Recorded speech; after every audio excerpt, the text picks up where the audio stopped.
Dr. Hansa Bhargava. Welcome to the Motherly Podcast. Thank you for having me here. I'm really excited to talk to you. Okay, so you are a pediatrician and a parenting expert and a mother. I'm really curious about that experience of having so much medical knowledge and becoming a mother. And in particular, if there's a way that background made your motherhood experience unique. Yeah, absolutely. And, you'd have to talk to my kids to give you a little bit of viewpoint of how it was for them to have a pediatrician as a mom. Yeah. But certainly it has. I mean, what I learned, which was really important, is that book knowledge doesn't necessarily translate to parenting knowledge. And you actually have to be a parent yourself, I think, to actually understand how tough the world of parenting is and how wonderful the world of parenting is. So I feel really privileged to be in that position. I've learned a lot as a pediatrician and a parent, and I'm hoping that I can help other parents too. Can you remember a moment anywhere in your parenting journey to date where you were like, well, I learned this in medical school, or I'm supposed to think this way as a doctor, but the sort of mother side of me sees it a different way? Yeah, absolutely. And I'll tell you, as when I was a mother and I have twins, when they were younger, I certainly remember being stressed and anxious when they came home with me, Liz, because they were premature and they stayed in hospital for 2 or 3 weeks. And the nurses were doing an amazing job caring for them. And then they said, oh, they're going to go home with you tomorrow. And I was just like, what?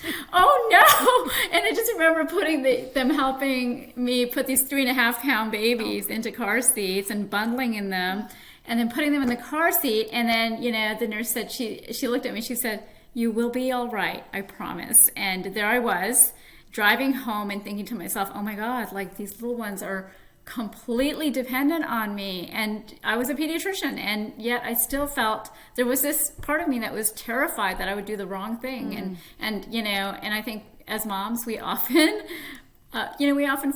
carry that anxiety. So it's very real, and there's no instruction manual, right? How did you learn to manage your anxiety? I mean, so many mothers do experience all different kinds of anxiety. In your case, you had what I would expect to be kind of a traumatic NICU experience. It's really hard and worrisome. How did you kind of move through that? And were there tools that you knew to rely on, making sure that you were mentally healthy during that time? Yeah, Liz, it was a learning process, I'll be really honest. And, over the years, you learn as a mom to kind of navigate through your own stress and anxiety. But as a pediatrician, I can tell you, it was, the book knowledge that I carried with me was that understanding that kids actually are mirrors of ourselves, and that they often reflect whatever we are feeling. So even though we may tell them to do something, what they will hear is what you're doing. So if we as parents are stressed, I promise you they are absorbing that stress, and there's been plenty of studies to show that stress manifests itself in kids. So one of the really important principles I hope that my book portrayed is the importance of self-care. I can't say that enough, that we need to take care of ourselves and, get to a grounded place ourselves in order to ensure that our kids have that as well. Does that make sense?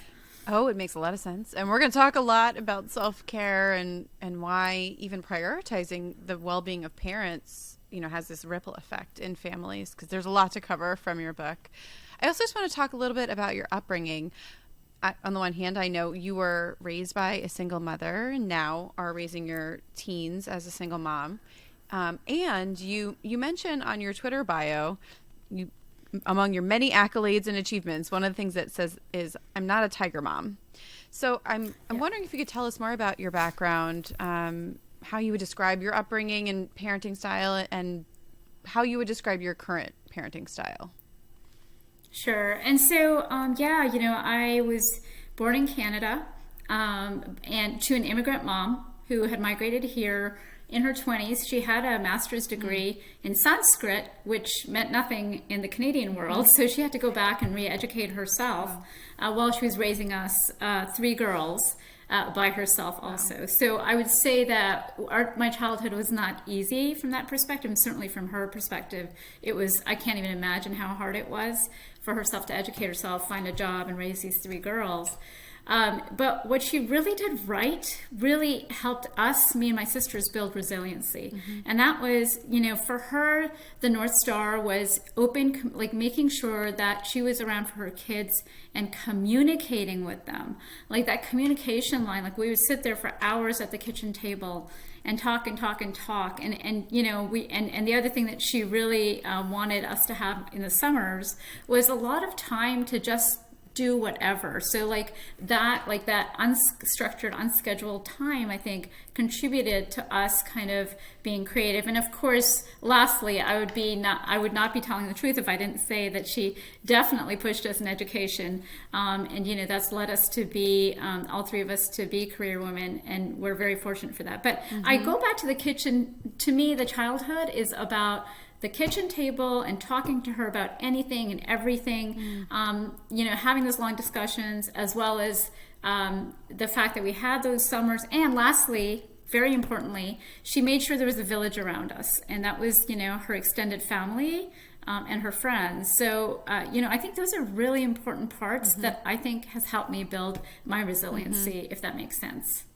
It absolutely makes sense. How would you describe your parenting style? Yeah, so I would say, Liz, that I couldn't help being a daughter of an immigrant mom and being a doctor myself. I will confess that probably the first 5 or 6 years of parenting were really very much like tiger mom.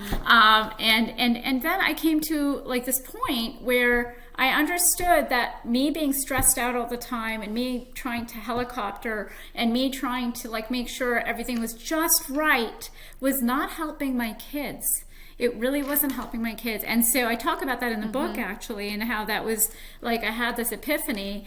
And then I really shifted away from that, putting other things first, because ultimately, even for myself, and I talk about the course I took that kind of changed my direction. I realized that it's not about like getting the straight A's or going to a certain college or being the career woman or whatever else. It's really about finding contentment in yourself and helping your kids be able to find that too.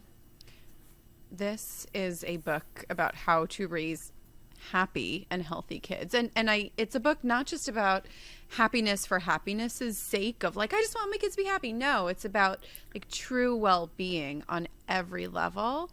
But I have to say, I was kind of amazed at how much it focused on mental health within the family, mental health within the parents. Tell me why you wanted to write this book and why that framing of well-being was so critical, especially now. Yeah, absolutely. And I'll just say that, prior to the pandemic, and you see a lot of articles about the pandemic causing mental health problems, and it certainly did. Yep. But I would say to you as a pediatrician and as a parent that this was happening long before the pandemic. And we saw it in our rates of depression and anxiety and suicidality and young kids, right? Mental health illness. And then the pandemic actually acted as a catalyst. And basically that just kind of like overflowed our bucket and basically got us to a point where we were like, oh my God, this is truly a crisis. So the good thing that came out of the pandemic was that we have increased awareness of mental well-being, right? But just going back to your question, Liz, about what was happening, I would say as a pediatrician, I was seeing, all of these parents coming to me and saying, oh my gosh, like this is happening with my child. And the kids aged from age 6 to 16 to 18. And it was across, it didn't matter what the family background was, what the socioeconomic status was, what the race was. It didn't matter. It was across the board. And then, of course, with my instinct, not genetic, type A, like I want to make sure my kids are exactly in this box mentality, I started seeing it with my own kids. And that was when I just said, oh my goodness, like this is not the right way to do things. So in the book, you sort of set the stage and really describe the phenomena of modern parenting and help us to realize that so many of the conditions that we're raising our kids in are not necessary. It hasn't always been like that. So they include things like the loss of the village and the community, especially during a pandemic, the loss of unscheduled time in childhood when you're just free to roam and be creative, the economic pressures that parents are under, the testing and college culture pressure that kids are under, screen time, digital addictions, just to name a few. And I just think it's important to point out, because that is the world we all live in and parent in, but it hasn't always been that way. And when we're examining what's causing all of this stress and suffering in this generation of kids, we have to be able to name what's really happening. Why did you think it was important to kind of point out these cultural factors at play within the book? Yeah, and all of what you're saying is exactly correct. It's almost a perfect storm that we have created for our kids, right? Like the overscheduling, the lack of fundamentals like sleep and attention to just like unscheduled time. And screens, unfortunately, are a part of it. Absolutely. We're finding out now, right, with what we're hearing in the news. And I think it's important to realize that, because we can't solve the problem until we understand that. I just remember, Liz, talking to a mom a few years back, and we were watching our kids play a sport at the time, and she said, I just can't, I just don't even know what to do. I feel like every Monday I get on this train, and the train is this runaway train going down the hill, and I have no control over it at all, and all I can do is just hold tight on the handles until it veers to stop, and it starts all over again on the Monday. And I just thought to myself, wow, that is such a great analogy of what all of us are feeling. I felt that this morning. I literally did. I knew all the things that had to get done. We're going out of town, and I was like, I just gotta hold on. Yeah. That's what I felt like. Absolutely. But I think like with the pandemic, Liz, we are at a flashpoint. Like we can actually, it's caused us to pause last year, and gosh knows how long the pause will be, on and off. That's another story. But the point is, we have this stop, like let's look at this. Mental well-being is an issue, and intentionally, what can we do to make a difference? And now that history is really important for us to actually get to this point where we can actually hopefully come up with a plan. And that's where I bring in the C's, the 3 C's, and the 3 P's, and I think that's that's really, really important in our parenting. And one last thing before we go on, Liz, I just want to say, like to me, parenting's like a tree. Like when you have a tree, you have to put down the roots. The roots are you taking self-care, right? Because if you're not rooted yourself, there's no way you can carry your children, everything else you have to do. So you have to be rooted. That's why self-care is so essential. And the other part of the tree that kind of flows through the veins of the tree is communication.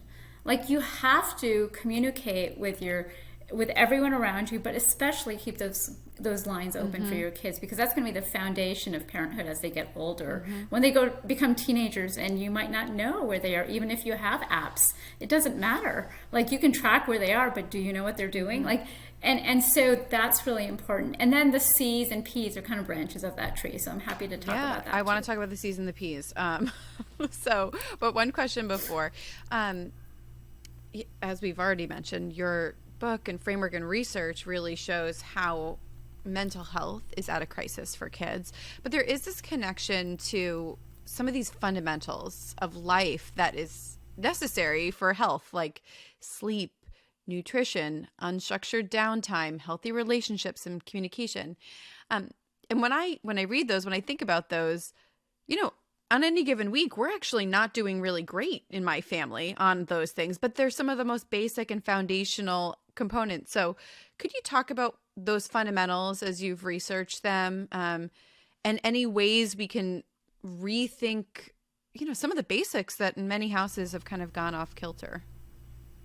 Yeah, absolutely. And those fundamentals are actually gatekeepers, and they are part of us biologically. So we are wired to have this structure, and the structure includes things like sleep, as you pointed out, but also things that influence our circadian rhythm. So I'm just going to step back into biology for a second.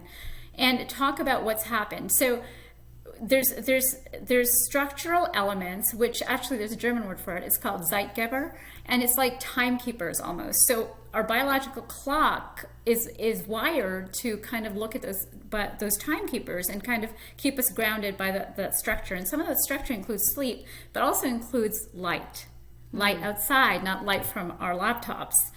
It includes structured eating. It includes social connection. And those kind of all foundationally keep us grounded. And so when we talk about fundamentals and getting back to the fundamentals, those are some of the fundamentals. So, having good nutrition, having those meals, having the unstructured stress-free time, having sleep, and actually even going out into the sunshine so that can actually trigger the receptors at the back of our eye that says, oh, human being, it's actually daytime, therefore I'm going to have lots of energy, and oh, it's nighttime, so now I'm going to go to sleep. So those things are just really important. That's something we've actually done strangely, like not intentionally, unintentionally within our house, is I try to keep the lights really low at night when the sun goes down. I just can't take it anymore. The bright lights so we've turned a lot of the lights off. I'll light a candle in the living room, but I'm noticing that paying attention to those rhythms and of even just the light within our house helps everyone realize it's getting time for bed, and it really does help. But we live in a world where the lights are always on and the notifications are always going off. So you have to be intentional about making some of those changes. Absolutely. That's such a great example. And that's called sleep hygiene. Actually, you're doing it. So, to tell your body, or signal to your body and your family's bodies that it's time to wind down, right? Mm-hmm. I mean, insomnia is a huge disease right now in our culture, right? Mm-hmm. For adults and sometimes even for kids, only a third of kids actually get enough sleep. Wow. So, I mean, and sleep is the foundation. Again, that's why I go back to the fundamentals. Like, it's the foundation of good health, but also good mental wellness. Mm-hmm. And so I think those fundamentals are just so important. And in terms of why those are important, again, I'll just point to one other thing, which is the sympathetic system. So going back to the biology. So stress, what we miss in a lot of our stress discussions, and why happiness or mental wellness is important, is because stress actually affects our bodies. It causes heart disease, it causes hypertension, it can cause an increased risk for diabetes, cancer, immune issues, immune reaction to viruses even. And so it's incredibly important to keep it under control, not just for mental well-being, but for physical well-being too. And what we as a society have done is that we're constantly in this overdrive of sympathetic system, so that flight or fight response is constantly activated, but the other part of our system is not activated. And that's where grounding and the C's and the P's come in, because that's what we as human beings really, really need in order to stabilize ourselves. Does that make sense? Yes, but I want more. So tell us about the C's and the P's, this sort of framework you've developed. Absolutely. So we're fighting against the S's,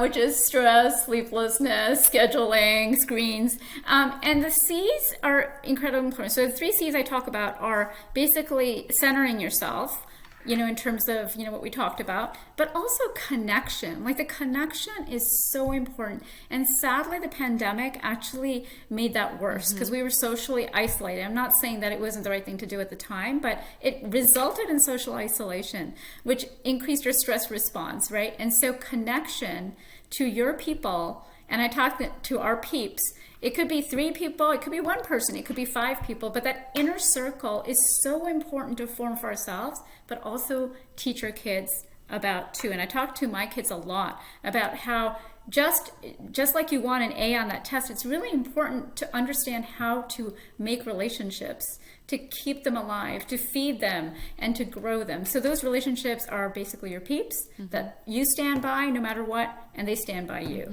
And then the last C, actually there's many C's, but the other C that I talk about is basically your community.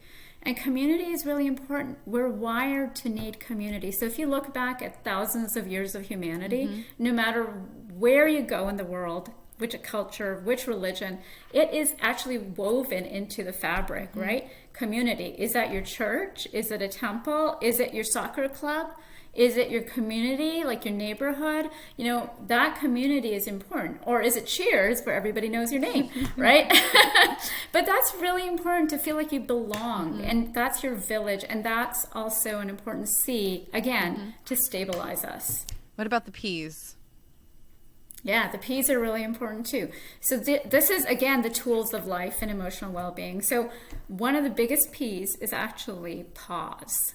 So pause. So there is a German scientist he was a Jewish scientist who went to the Nazi concentration camps, and he actually ended up being the person that people would come to when they're depressed or suicidal or whatever. And he was a psychiatrist, and he had done a lot of research actually. And what he said, this quote, and I can't tell it exactly, but basically he said, the time between an event and a reaction is so powerful. Like that middle ground where there's an event and you react. And if you can actually be able to somehow be able to govern that time, which is the pause, it will give you so much happiness, contentment, and even power in your life.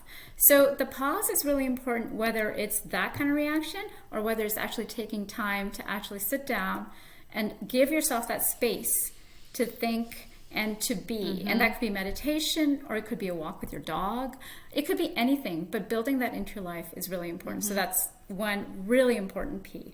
The second P is perspective, Liz. And I think this is an essential component to teach to our kids, and always remember ourselves. So in our life, we will have ups and downs, and everyone, no one's exempt, will have bad stuff happen to them. And I talk about a story in the book. I won't get into the detail, but it's about a couple who is having infertility, can't have babies, and so they go to so many experts and specialists, and ultimately, like, they find out that is unfortunately what they have, and they will try their best, but to know that unfortunately everyone has something. And for me, when I was going through my divorce, which was a really, really difficult time for me personally and emotionally, one of my friends had lost her mother to cancer, and another friend was battling cancer and had lost her vision in that battle. And so, I felt so sad for them, but it gave me an understanding that I wasn't the only one who had difficulties, and everyone does. So having that perspective is really great, because when bad things happen, even though it's hard, you realize that, okay, our life goes like this, and so does the next door neighbors, and so does that person on social media who looks like they have a perfect life, and so does everyone. So that's the second P.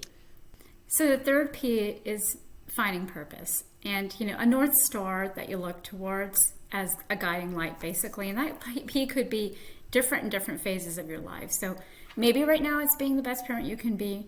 Maybe it's actually about taking care of your friend who's going through cancer.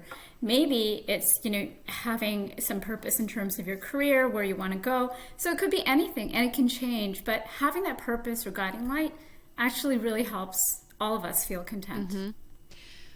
What I find so interesting about your evidence-based, recommendations for child's happiness and well-being, healthy living as well, it is how much of it is, I think, like, directly applicable to our lives as human parents, right? Raising these kids, needing connection, needing to be centered, needing community, all of those things. Like, that's what we need. And in the book, you actually devote an entire chapter to parent stress and parent mental health. Can you talk a bit about the science of how a parent's mental health and well-being impacts their children? Absolutely. And, we often forget how important it is for our own well-being. So the studies have shown basically that if a parent is stressed, the kids actually can absorb that stress. And a few years back, actually, when I was working with WebMD, we actually did some surveys, and we basically asked parents about their own stress level. And often kids actually manifest their stress in different ways than adults do. For example, they might have stomach aches or headaches, or they're not sleeping well, things that may not be something that you think is stress. And what we found was that the more stressed the parents were, the more likely these kids were going to have those signs. So it completely translates, and kids are essentially a mirror of what you do. So that's why it's incredibly important for us to take care of ourselves. And the course I took, which I mentioned in the book, it's called Cognitive-Based Compassion Training. It was at Emory University, and I loved it so much that I became a teacher in it as well. Out of the 7 modules they did, Liz, 2 modules, actually 2.5 modules, were dedicated just to self-compassion. And in the book, I talk about, how important that is, but also how we often are so mean to ourselves, Liz. Like I call it self-bullying. And I talk about my sister, actually. This is a great story. Like she had a 5-year-old at the time and a 10-year-old, and she was doing the mom thing where she was like talking to the plumber and, managing the schedule. I was telling her son to get into the car for his guitar lesson, and had her coffee in a hand. So she was just like doing all this and running late for the lesson, and got into the car, started backing up, and all of a sudden, crunch. And it was this giant crunch, and she turned around, she's like, did I go into the garage door? Like, what happened? She got out of her car, and there was the guitar, and she had run over the guitar.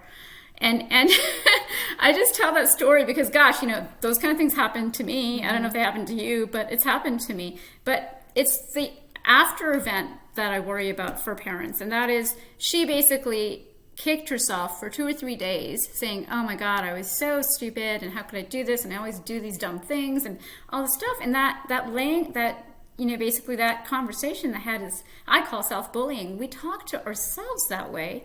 Would we ever talk to a friend that way?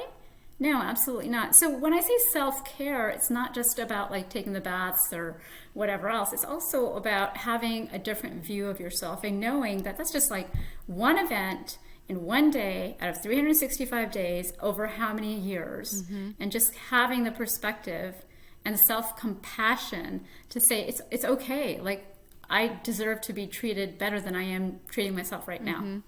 That's such a great example. I mean, I literally feel like I did something like that this morning. So especially the hot coffee cup, running around, 7 children all over, trying to get to school on time. Yeah, that sounds like my every morning.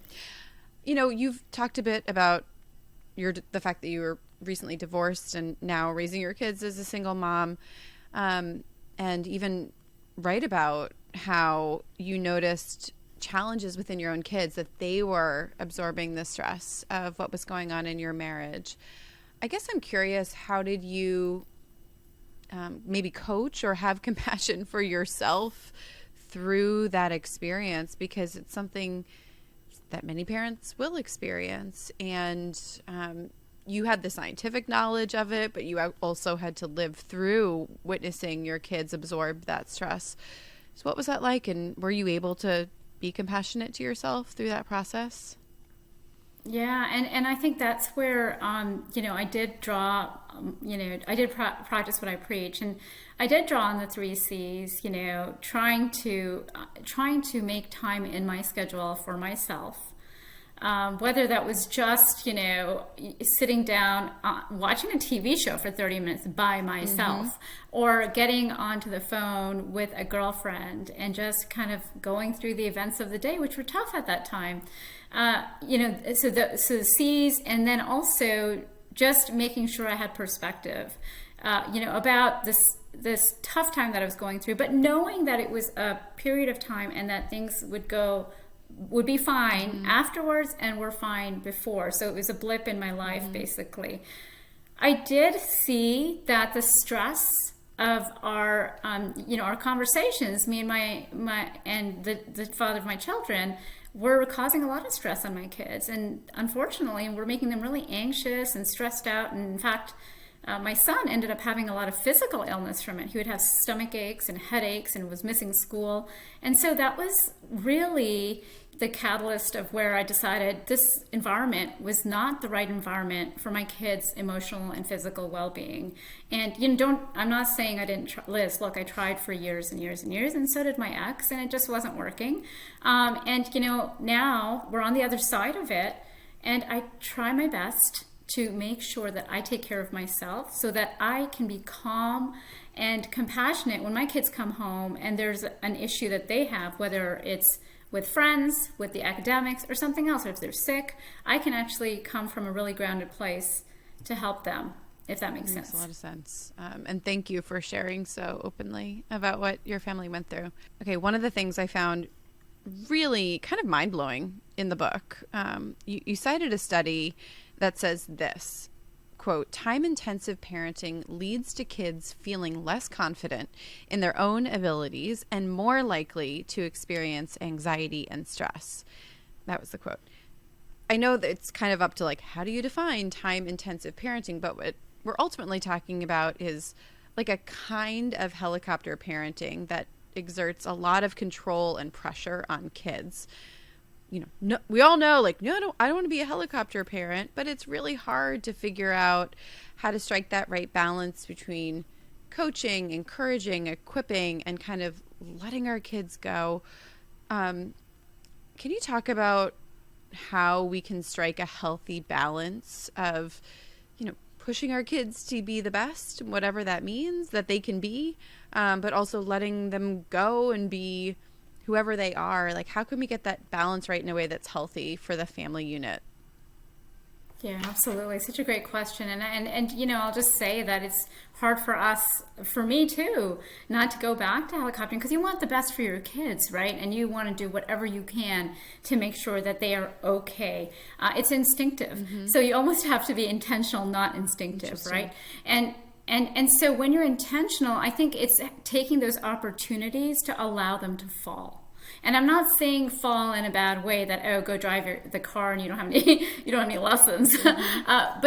But knowing and trusting kids to actually kind of find those borders themselves. Mm-hmm. So I talk about how I instinctively wanted to be a tiger mom, right? Mm-hmm. And so often I would talk to my kids and say, well, why didn't you practice piano more? Or why didn't you get an A on that test? But as I started kind of adapting this philosophy, I realized that I'm not going to be there when they go to college or whether they go to work and how they're going. Even as a teenager, mm-hmm. they're going to be out most of the time without me supervising. So they actually have to learn how to navigate those things themselves. Mm-hmm. And I changed direction in that I said, when they came home with a bad grade, I would actually say, okay, well, let's not stress about it. It happened. It's okay. But you know what we can do? We can learn from it. Mm-hmm. So what do you think you did wrong? Or what could you do better, actually? What could you do better? And so we had those conversations. And I was so happy, Liz, the other day, because my daughter came home and she's like, well, you know, I got a B- on this, but I really wanted an A, and I didn't say anything.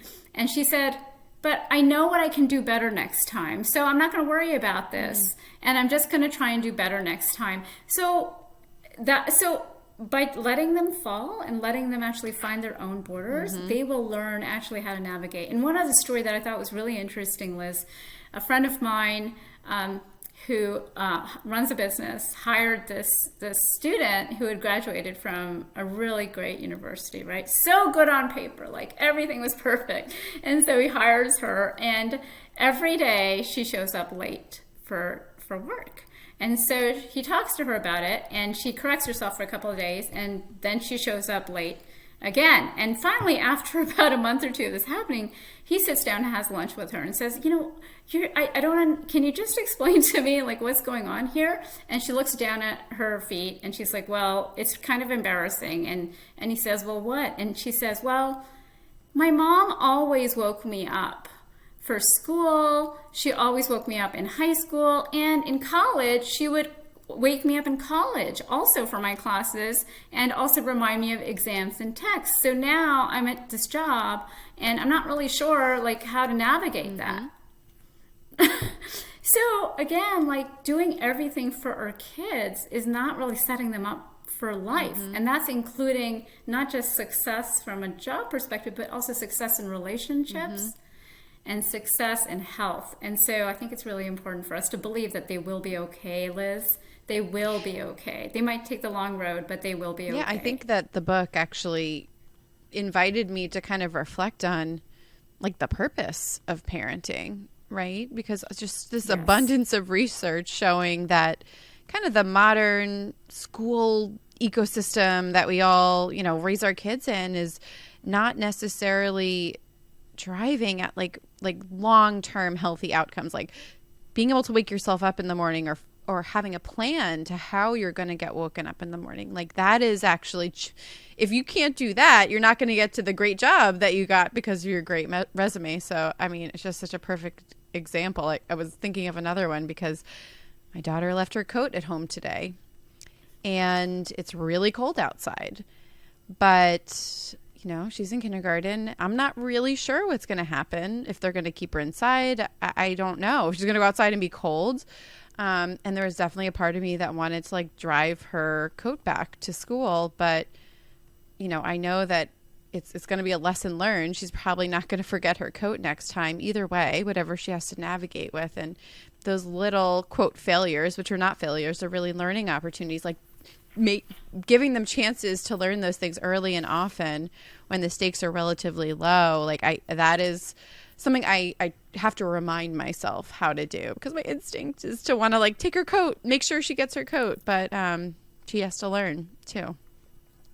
I do agree with you, Liz, and that's happened to my kids as well. In fact, it happened recently where she forgot her shoes for track, and she really wanted me to come and bring them to her. And, after trying to figure out how to do it, and I did try to figure out how to do it, I realized that, no, I'm not going to do that. And she said, well, what should I tell the coach? I'm like, I don't know. You have to talk to the coach. And actually, that was an opportunity for her to advocate for herself or not advocate for herself. Right. And so she came up with a plan, and she had to talk to the coach, and she did. So yeah, and I was thinking about that example, and like I actually forgot my prescription going to the doctor, and I had to have my husband text it to me.